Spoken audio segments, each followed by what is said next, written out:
third highest paid running back in the sport, behind only Derrick Henry and Nick Chubb.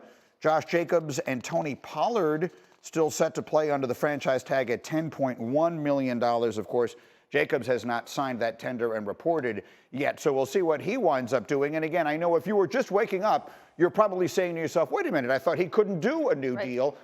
Actually, you can do a one-year deal, and as Mike Tannenbaum told us at the beginning of the program, this scenario has not taken place in 18 years, but now it does. Yeah, it's something they've been working on for a little while, right? They never actually stopped completely talking to two sides, and now they have a deal, and what Saquon gets out of this is $2 million up front and the possibility to make an additional $1 million more.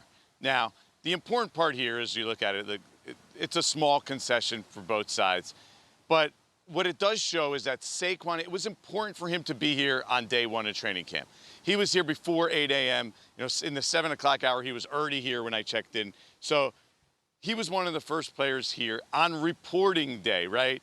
He could have easily stretched this out over the summer. He's someone who's very conscious of his image, someone who prides himself on being a team-first guy, on being someone who wants to be great, wants to be an all-time great, the best player ever to play the game. Like, that matters to him. So sitting out, I don't think was something he ever wanted to do, and he kind of said that in the podcast that we heard earlier this week. So what was the solution? Just get something done. Make sure you're here day one of camp. Don't potentially derail the Giants season. And for those who are just joining us here, and we touched on it earlier, that one of the things that perhaps he could have been hoping to get this year was some assurance that he would not be franchise tagged again next year. Jordan, did he get that? No, he did not get that. So the franchise tag is now still available for the Giants next season, which puts Saquon Barkley in a tough position. I actually spoke to an executive throughout this process, and one thing he had mentioned to me, and it kind of caught my attention, was that Saquon Barkley can do what he did last year. He could have a great year. He could play great. He could be even better. And the reality is, people around the league, this executive is with another team. The reality is, around the league, his value actually still will probably go down. Think about that for a second. He could be even better, but it'll go down because he's now another year older. He's 27 years old, and he has more wear and tear on his body. So he's kind of in a no-win situation here, where the Giants also still have the franchise tag if they want. Yes. I mean, I guess it's good news, generally speaking, but there's still so many things about it that are frustrating. Outstanding work today, Jordan. Thank you. We'll look forward to your reporting all day long. Let me bring the rest of the crew back in here. Ryan Clark with us this morning. You've seen Kmart. And Mike T, there isn't any question, Mike, again, you've been in a front office for so many different teams and in different situations. This is an enormous win for the Giants, yes? Absolutely, and virtually unprecedented. We haven't seen this, Greeny, since 2005 between the Colts and Edgerrin James, where on a one-year deal, a player gets a little bit more money to come in. But as Jordan Raanan just said, Greeny, the Giants could franchise him again. So as we've talked about the last couple of days, typically in a situation like this, when a player's not happy, he's traded and then gets that multi-year extension, which is not allowed under the rules, even if he had been traded. And that's why this is so unusual and such a massive win for the New York Giants, that for only another $900,000, which is, again, a lot of money, but in the scheme of a $200 million plus salary cap, it's not, that they get their star player from day one. And Greeny, moving this story forward, if he has anywhere close to the year he had last year, they could do it all over again and franchise him once again.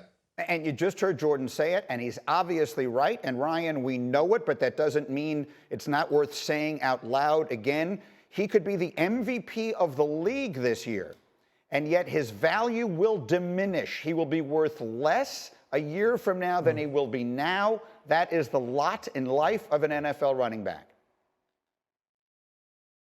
Yeah, and if you look at what Saquon Barkley is doing, he's doing his best to allow his character and his actions to appeal to the sensibilities, the compassion, and the empathy of people who don't do business that way. That's not the way ownership works in the NFL. That's not the way general managers and executives work. And so Saquon Barkley walking into that building, he hopes it's going to do exactly what Mike Tannenbaum said the Mara family should be doing. They should be talking to their GM, talking to their head coach and saying, we're going to take care of Saquon Barkley next offseason the way that he's taking care of us in July. But we know that's not how business is set up. And so if Saquon Barkley comes in and totally tears it up this year, as he did last year, he will be a year older. He will have hundreds more touches onto his body, and he will have taken the amount of hits that running backs in this league take.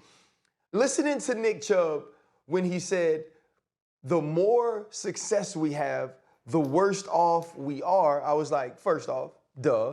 And secondly, I thought to myself, that's sad, but it's exactly where Saquon Barkley is. That if he gains another 1,000 yards, if he has another 77 catches, they will look at him and say, you know what, the more we play you, the more used goods you become.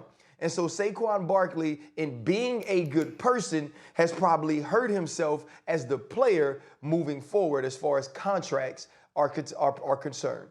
What do you think, Kmart?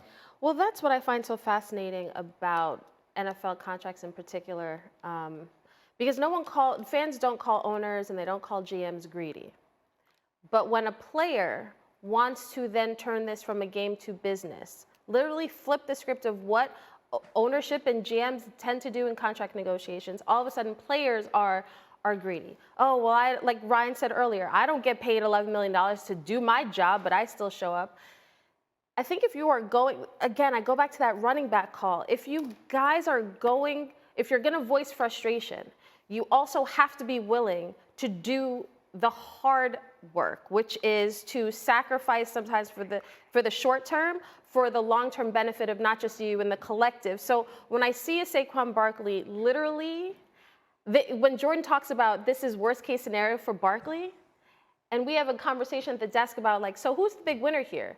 When a deal is done, you should never think this is the worst case scenario for the player. And unfortunately, a player of Saquon's caliber and what he means to this organization, it is disheartening. But as a Giants fan, I can imagine they're thrilled. Because for right now, this issue is tabled. We know Saquon is in the building, and we can focus on football. But I think about Saquon throughout the season, staying hurt, and then next year, what happens to him financially. If we fast forward to next February and March, that is hugely consequential to who they are as an organization, because as RC just said, he did right by them now. What happens in February and March? And as a GM, I was always conscious of making sure that my audience was the locker room. I wanted them to feel that, hey, we're going to have a lot of disagreements, but we're going to treat you the right way here. And it's those young Giants that are going to be watching this situation, because Saquon Barkley, Greeny, is one of the rare players in our system that is beyond reproach. He's a great player. He's a great person. He checks every box. And what they're saying is, if you don't do right by him, would you ever do right by me? RC, I'll finish it with this. Well, the other piece of it... Well, go ahead, okay. Ryan, go. The other piece of it is Kayvon Thibodeau is going to get paid because he rushes the passer. Right. Andrew Thomas is going to get paid because he protects the passer. This is a running back issue. This isn't a Saquon Barkley issue. And what this situation says more than anything is that players are independent contractors and they have to focus on themselves.